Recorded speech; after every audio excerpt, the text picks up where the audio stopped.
who has never worn a tie till today. Mr.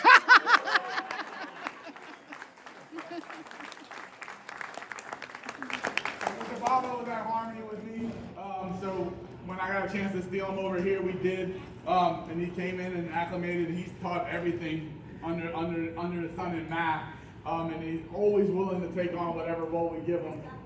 Not always without conversation, but that's fine. We talk about it and we come to understanding. But the one thing with Mr. Baba, he's always going to do what's best for kids. He's always going to, if you go to his class at lunch, he's going to have kids in there tutoring. So he has his pocket of kids that he impacts, and like he's been a great addition. So I don't know if you know, but Baba travels the world every summer for months. So he goes, how many different countries? 123. So Wow. he's a world traveler, so now he's full-time world traveler. I don't know how he has that kind of money, but Speak for a few minutes. Yep. All right, and everything else. you got the mic. Thank you. Well, apparently I don't. Project, yeah, so I teach your voice. Well, first of all, thank you all for coming. Thank you, Ms. Park, and everyone else for all this. This is great, really nice. Congrats to all of my fellow retirees. First of all, I don't have anyone here. For those of you who don't know, I'm from Canada. My parents and Joan and Backer Bob are up in Canada right now, along with our brother Rafiq. I got other family in Wales, Northern Ireland, South Africa, New Zealand, England. And they know about today, and they're with me in spirit. And I want to thank all of them, because without them, I'm not here. They've had my back all the way, and I really appreciate that. Never thought I'd be a teacher. I was decent in math growing up. I thought I'd do a career in finance. People used to call me the Alex P. Keaton, if you're familiar with Family Ties, back when I was in high school. But my life took a dramatic turn when I was about 17. Became gravely ill. Some crazy virus. I had it for about 7 years. Lost my short-term memory. Had no energy. I was bedridden for months. CAT scan for a brain tumor and all this sort of stuff. Didn't know if I'd live past my 18th birthday. I don't remember being 18. It was really crazy, and no social media at the time. It's like I fell off the face of the earth. No one would ever thought I'd graduate high school. Finally did, 1 month shy of my 20th birthday. Somehow I made it into a university, but I was really sick still, and almost got kicked out of the university. I think my GPA after 3 years was 0.6. Not 3.6, 0.6. Whoa. And I was trying to do all these things and couldn't do it. So I ended up taking history because that side of my brain was getting a little better. And, had to take the summer course. Almost didn't happen. I was in a horrific car accident. Wow. Things, the road on the highway, hit the gas tank, firefighters just looked at me like a ghost, like there's no way you can survive this. But I did, and someone was looking out for me. After that, some good things happened. I did graduate with a history degree, should be noted, not a math degree. And thought, okay, I can't do finance and all that, or my brain's not working, so I'll be a teacher. And so No brainer. I thought, okay, I'm going to go to school in the United States. There's no chance that happening in Canada. But I couldn't even get my car started, like minus 20 outside. It's just like, this is a crazy dream. I'm going to drive another country to be a teacher? Like, no way. But anyway, I got to Nag University. Jesuit father, Father O'Leary, invited me there, let me somehow, with that crazy GPA, and he gave me a chance. And I was a little healthier then and loved it. So many great people with that crew there. Met one of my best friends, Adam, as well. With a different major at the time. We've been friends for over 30 years and everything else. And did student teaching, and thought my career was going to end before it started. Had a couple of student teachers that didn't want a student teacher. It was absolutely crazy, and like just completely different personality, mean to the kids and all this stuff. And what on earth is this? And somehow I survived that. And then I had another teacher in the same school, and the previous teacher banned her students from even saying hi to me in the hallway. They couldn't even wave. Wow. All they could do was go like this. I learned a lot of things what to do as a teacher, but I learned even more what not to do as a teacher. And the second one was even crazier at times. I remember I got to dress up, the assistant principal wanted me to dress up as Clifford the Big Red Dog. Ooh. So sure, what could possibly go wrong? So there I am, big Clifford the Red Dog and everything else, sweating like crazy in this happening without to hear. Go around the school, visit my own class. They all want autographs and everything else.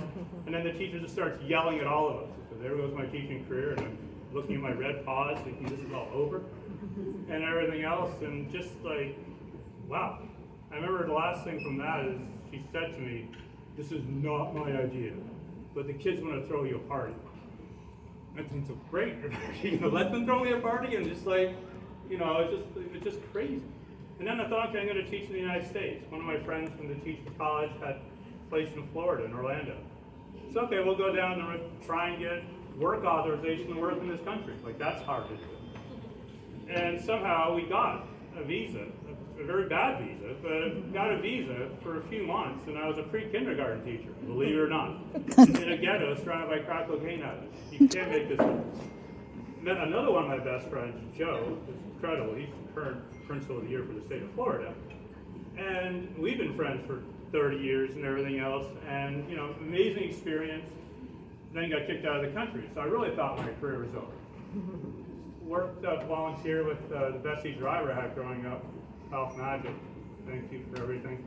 And then got back in the United States in California. And Diane Franco hired me, even though, you know, it was very hard to get in there. And she had to wait 3 months for all this immigration stuff and everything else. But she had a teacher who was looking for love, and this is back in the 90s, where dating apps weren't even around. There was no social media and stuff. So she met someone through some dating app in the Hulk, the Netherlands.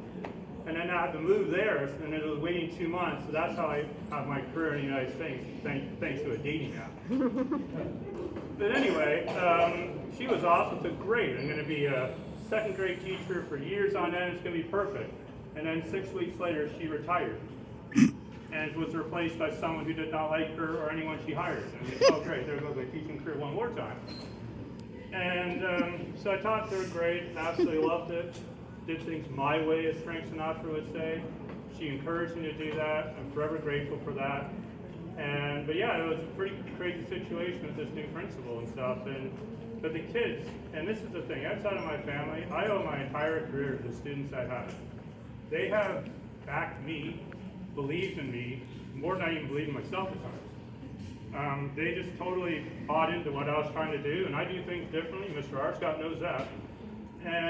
But you know, they believed in me, and they had this thing called test scores. Well, I'd never seen this before in my life. Didn't have such things in Canada. So I said, okay, this is my avenue. So I said, if I can get these kids to do well on test scores, maybe I'll survive as a teacher.